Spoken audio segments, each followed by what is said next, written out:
Hello दोस्तों, स्वागत है आप सबका मेरे YouTube channel Sachin education hub पर। तो दोस्तों, आज मैं आपके लिए लेकर आया हूँ एक नई वीडियो, पीजीपीपी का अगला पार्ट। तो मैंने अभी तक आपको क्या पढ़ाया है? डेप्रिसिएशन का कंसेप्ट पढ़ा दिया। पीजीपीपी के बेसिक में मैंने बहुत सारी बातें बताई आपको, और आपको साथ में साइंटिफिक रिसर्च के अंदर लास्ट वीडियो में समझाया। अब वेरी इंपॉर्टेंट क्वेश्चन है। अगर आप थ्योरेटिकली जाते हो फिर भी यही क्वेश्चन आने वाला है, प्रैक्टिकली जाओगे तो एडजस्टमेंट ने इसमें लिंक जोड़ देना है। ठीक है, तो कैसे करेंगे ये क्वेश्चन को? क्या ये क्वेश्चन है section number 40, that is inadmissible deductions, जो हमें नहीं मिलने वाली पीजीपीपी के अंदर। कौन सी चीज़ें हैं, ये सारी बात करेंगे आज, और साथ में 41 सेक्शन भी पढ़ेंगे। डीम्ड प्रॉफिट किसे कहते हैं, ये सारी चीज़ें। ठीक है, तो बहुत सारी बातें आज हम करने वाले हैं। ध्यान से समझ लेना पीजीपीपी के अंदर इन सभी चीज़ों को। चलते हैं दोस्तों, करेंगे स्टार्ट। लेकिन उससे पहले अगर आपको कोई भी नोट्स किसी भी कॉमर्स सब्जेक्ट से रिगार्डिंग चाहिए, मेरे टेलीग्राम चैनल पे आप जा सकते हैं। उस चैनल का जो लिंक है आपको मेरी वीडियो डिस्क्रिप्शन में मिल जाएगा। दोस्तों, सबसे पहली चीज़ बताने वाला हूँ मैं आपको, क्या इनएडमिसिबल डिडक्शन मीन्स जो डिडक्शन हमें नहीं मिलने वाली, जिन खर्चों के ऊपर हमें, मतलब जो खर्चे हम डिडक्ट नहीं कर पाएंगे बीच में से, वो क्या है? नॉन डिडक्टेबल, मतलब हमें उसकी माफ़ी नहीं मिलने वाली। तो सर वो कौन से बताइए ज़रा। सेक्शन नंबर 40 के अंदर जब क्लोज ए आता है तो उसका सब पार्ट 1 आता है, तो कहते हैं कोई इंटरेस्ट, रॉयल्टी या फिर कोई फीस आपने टेक्निकल सर्विसेज के रिगार्डिंग दी हुई है। अरे भाई, ये तो हमने पढ़ा था डिडक्टेबल है। अरे रुको ना, आगे भी पढ़ा करो कि ये सारी चीज़ें अगर हमने पे करनी है आउटसाइड इंडिया या फिर इंडिया में किसी एनआर को या फॉरेन कंपनी को, तब ये टैक्सेबल, मतलब तब ये डिडक्टेबल नहीं है। समझे? बाकी सभी मैंने भी कहा पढ़ा है यार, ये तो पढ़ा है, राइट और रॉन्ग पढ़ा है कि डिडक्टेबल होता है, लेकिन सिर्फ दो केसेस, वो भी तब होंगे जब ये दो नीचे वाली कंडीशंस भी फुलफिल होंगी। ये भी तब होने वाले हैं जब आपके मतलब आपका टैक्स नहीं हुआ, यानी टीडीएस नहीं कटा साल खत्म, पीवाई खत्म होने से पहले, या फिर टैक्स कट गया है, आपने गवर्नमेंट को पे नहीं करा। ये दोनों कंडीशन अगर फुलफिल हैं तो आपने वो दोनों कंडीशन आउटसाइड इंडिया और इन इंडिया मतलब देखना है एनआर को। और अगर फिर ये कंडीशंस फुलफिल हो गई तो ये दोनों केसेस में आपका जो खर्चा है इंटरेस्ट, रॉयल्टी, फीस वाला, भाई डिडक्शन नहीं मिलने वाली। डिडक्टेबल नहीं होंगे ये खर्चे फिर। समझे? तो फिर आपको ध्यान रखना है इन चीज़ों का कि आपको प्रॉफिट बढ़ता जाएगा और आपको ये डिडक्शन मिलेंगी नहीं। 100% अमाउंट क्या हो जाएगी? डिसअलाउ हो जाएगी। क्लियर? पहला पॉइंट बहुत आसान था।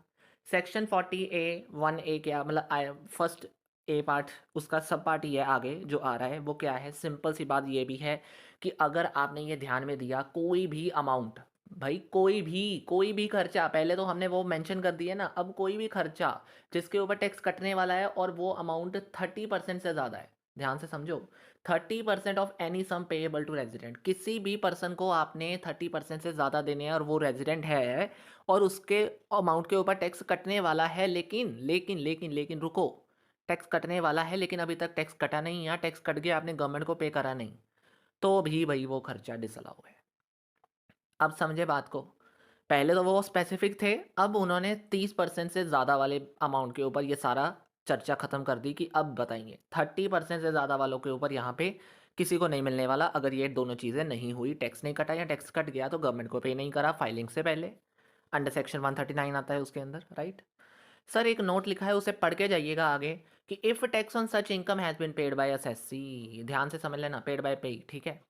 कहने का मतलब समझ लेना, यहाँ पे पढ़ लेना थोड़ा सा, क्या लिखा हुआ है कि जब हमने उस अमाउंट को क्या मान लिया, show such an amount as a income in his return, हमने उस अमाउंट को टैक्स काटने के बाद आपकी इनकम बना लिया, यानी इस अमाउंट को आपने क्या कर दिया, अपनी इनकम बना लिया एक रिटर्न के अंदर, तो क्या हो जाएगा भाई? गलती तो आपने करी है, भुगतो भी आप ही।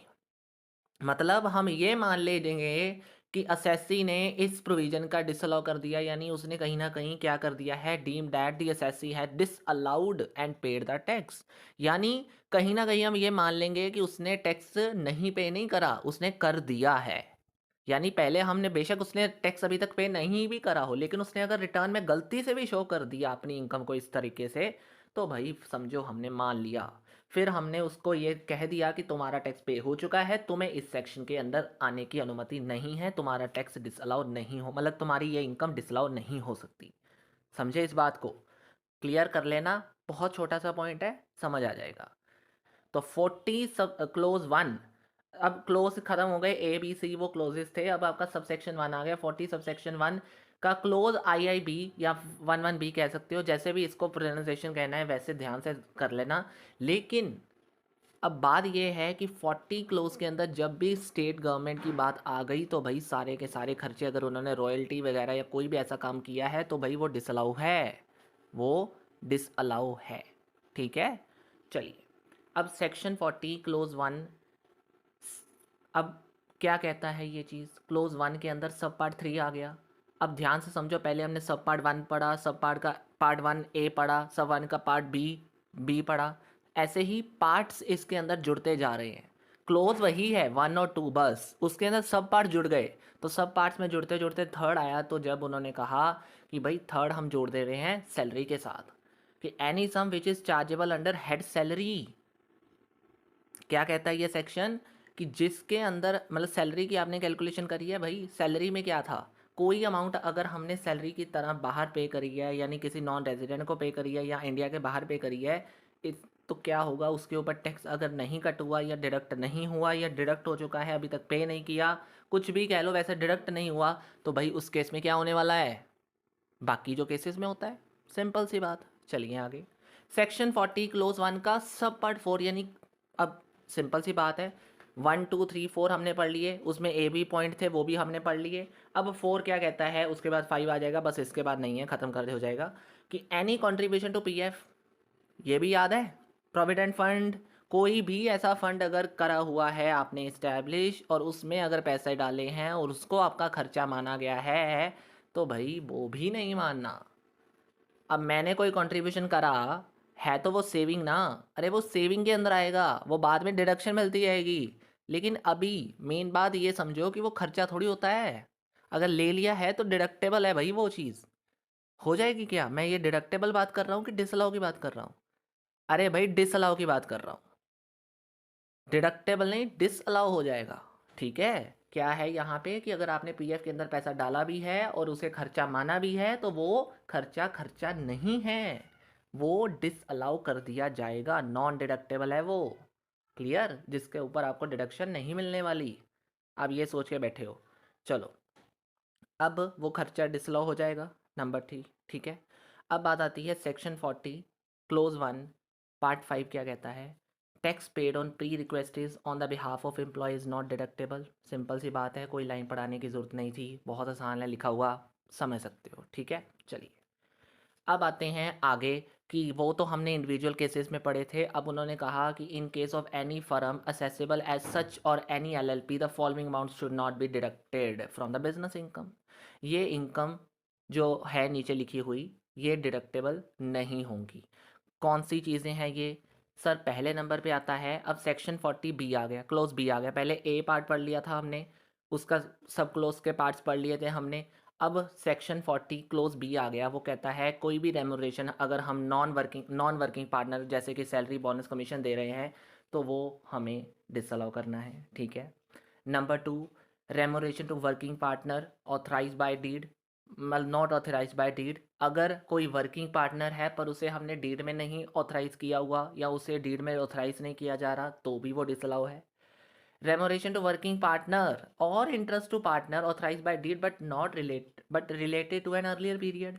अरे भाई हम करंट ईयर की बात कर रहे हैं, तो अगर कोई पार्टनर था भी या है भी या इंटरेस्ट जिसको दिया जाता था वो अर्लियर पीरियड की बात करेंगे हम, तो वो इसमें मैटर नहीं कर रहा, उसका इस साल से कोई रिलेशन नहीं है। तो इसीलिए अगर हमने इंटरेस्ट और वर्किंग पार्टनर देखना है तो वो उसी साल का देखना है जिस साल की हम डील कर रहे हैं, but related to earlier period is not here to be allowed. ठीक है, अब आते हैं इंटरेस्ट टू एनी पार्टनर।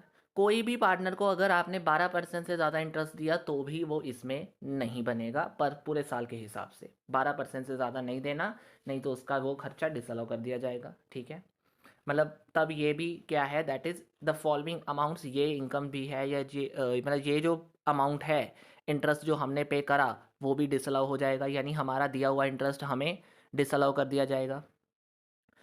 अब आता है remuneration to working partner in excess of prescribe limit. अब बहुत इंपॉर्टेंट है कि अगर मैंने वर्किंग पार्टनर को कोई पैसे दिए हैं तब भी वो डिसअलाउ हो सकते हैं जब ये केस आ जाएगा। नंबर वन बुक प्रॉफिट और नंबर टू डिडक्शन आपको मिल रही हैं, यानी कितना बुक प्रॉफिट के ऊपर आपने ध्यान रखना है, कितनी डिडक्शन मिल सकती है। तो उन्होंने कहा अगर आप बुक प्रॉफिट करते हो कितना, मतलब on the first 3 lakh of the book profit, मतलब बुक प्रॉफिट जितना भी करा है उसके पहले 3 लाख के ऊपर, यानी जितना अगर 5 लाख करा है तो पहले 3 लाख के ऊपर, या फिर अगर मुझे लॉस भी हो गया उस केस में क्या होगा, मुझे या तो 1,50,000 या फिर बुक प्रॉफिट का 90% विच एवर इज हायर क्या मिल जाएगी, डिडक्शन मिल जाएगी इन द फर्स्ट केस।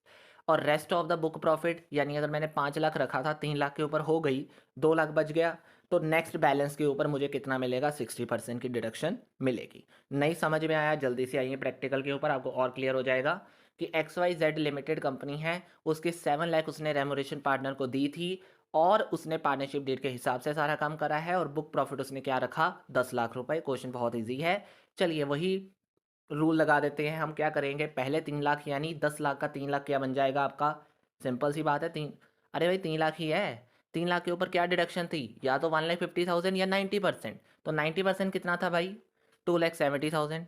तो कौन सा ज़्यादा हुआ, 150 ज़्यादा हुआ कि 270 ज़्यादा हुआ, सर 270, पहले कॉलम में वो आ गया। दूसरे नंबर पे अब देखिए ऑन बैलेंस, 10 लाख में से 3 लाख तो चले गए, बाकी बचे 7 लाख में से कितना चाहिए उसको, 60%। तो 60% कितना बन गया, 4,20,000। तो 4,20,000 और 270 कितने बन गए सर, 6,90,000। कितना बन गया, 6,90,000। और उसके बाद अभी कितने रेमोरेशन उसने पे करी थी, ये है 6,90,000 उसकी अलोवेबल रेमोरेशन। जबकि हमने डिसअलाउ का पता करना है कि भाई डिसअलाउ कितनी हुई है, तो डिसअलाउ कितनी हो जाएगी उसकी, 7 लाख माइनस 6,90,000, दैट इज 10,000, और मतलब आपकी 10,000 क्या बन जाएगी, डिसअलाउड अमाउंट बन जाएगी, डिसअलाउड रेमोरेशन बन जाएगी। ठीक है जी, क्लियर हुआ, बहुत आसान सा टॉपिक था। चलिए आगे, अब हमारा 40 सेक्शन तो कवर हो गया sir, 40 section is now cover. 41 पे आ जाइए जल्दी से, बहुत आसान सा टॉपिक है, जल्दी से फिनिश हो जाएगा कि डीम्ड प्रॉफिट क्या होता है। डीम्ड प्रॉफिट मीन जिसे आपका प्रॉफिट था नहीं मान लिया जाता है, जो इनकम थी नहीं वो आपकी इनकम मान ली गई है, वो कैसे। तो पीजीबीपी के अंदर प्रॉफिट किनको मान लिया जाता है, सबसेक्शन 1 कहता है रेमिशन और सेसेशन ऑफ ट्रेडिंग लाइबिलिटी। मतलब कोई भी ऐसा लॉस हुआ था, मतलब कोई भी आपको मतलब सपोज करो कि कोई लॉस, कोई खर्चा या कोई ट्रेडिंग लाइबिलिटी आपने पे करी थी और वो पे नहीं हुई, उसके बाद आपको पैसा वापस आ गया। यानी किसी, मतलब सिंपल सी बात है, मैंने कोई पैसा देना था, मतलब किसी चीज़ के ऊपर 10% के हिसाब से, 10% के हिसाब से मैंने देना था, पर वो 10% कटा ही नहीं, वो वापस आ गया किसी वजह से। तो जब कोई ऐसी चीज़ वापस आ जाए, यानी लॉस हुआ था पर हुआ नहीं बाद में, मतलब वापस आ गया वो लॉस मुझे, मतलब लॉस मीन्स वो लॉस नहीं, मतलब इनकम बन के वो वापस आ गई। यानी इन केस कहीं पे भी कोई ऐसी ट्रेडिंग लाइबिलिटी थी जो मैंने पे करनी थी लेकिन वो किसी वजह से रुक गई या फिर मुझे रिफंड हो गई, तो वो भाई आपकी इनकम है, वो आपका प्रॉफिट है उस साल के लिए।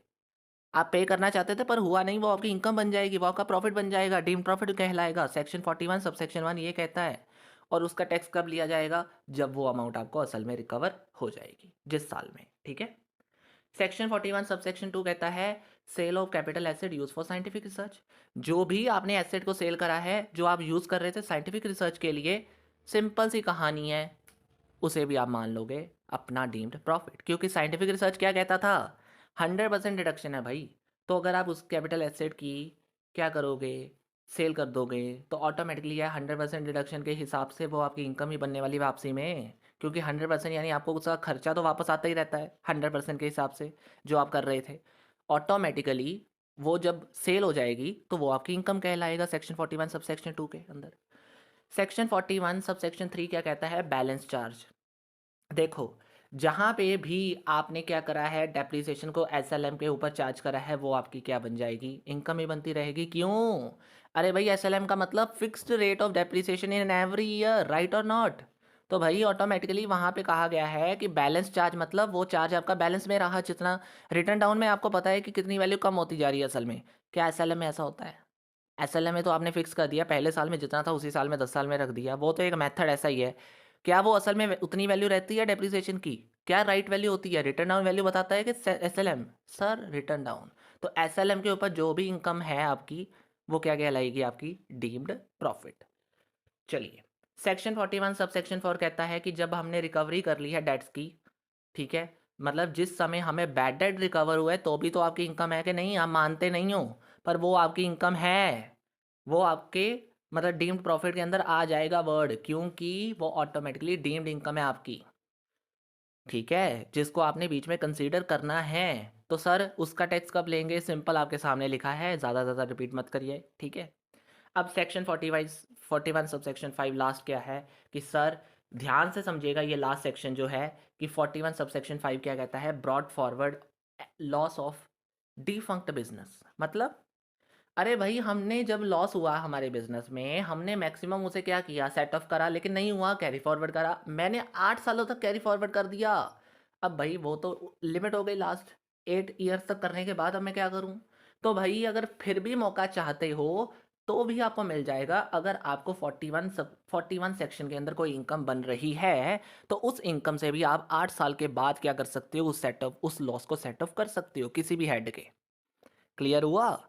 यानी अगर आपका लॉस बनता है, सॉरी बिजनेस का लॉस है, अगर आपके पास बिजनेस का लॉस है जो 8 सालों तक पूरा नहीं हुआ, अगर आप 9th या 10th ईयर में भी करना चाहते हो तो कब कर सकते हो, जब आपके पास सेक्शन 41 में कोई इनकम एज इट इज़ बन जाती है, तब आप उस इनकम से क्या कर सकते हो, आफ्टर 8 ईयर्स भी क्या कर सकते हो, उसमें सेट ऑफ कर सकते हो और वो आपकी क्या बन जाएगी, इनकम नहीं बन जाएगी। तो ये मतलब होता है इस केस में, ठीक है। That's it, this is all about today दोस्तों। मेरे ख्याल से आपको ये सेक्शंस अच्छे से समझ आ जाने चाहिए, किन किन एक्सपेंसेस को डिसअलाउ करा, डीम प्रॉफिट क्या होता है, बहुत आसान सा टॉपिक था, एक बार रिपीट करोगे ज़्यादा नहीं, क्लियर हो जाएगा। और स्पेशली बुक प्रॉफिट वाला प्रॉफिट जो ये केस है बहुत अच्छे से समझ लेना, बहुत बस समझ आता है इस केस में से, ठीक है दोस्तों। तो बस आज की इस वीडियो में इतना ही है, वीडियो को लाइक शेयर एंड सब्सक्राइब करना बिल्कुल मत भूलेगा। Thank you very much, have a nice day.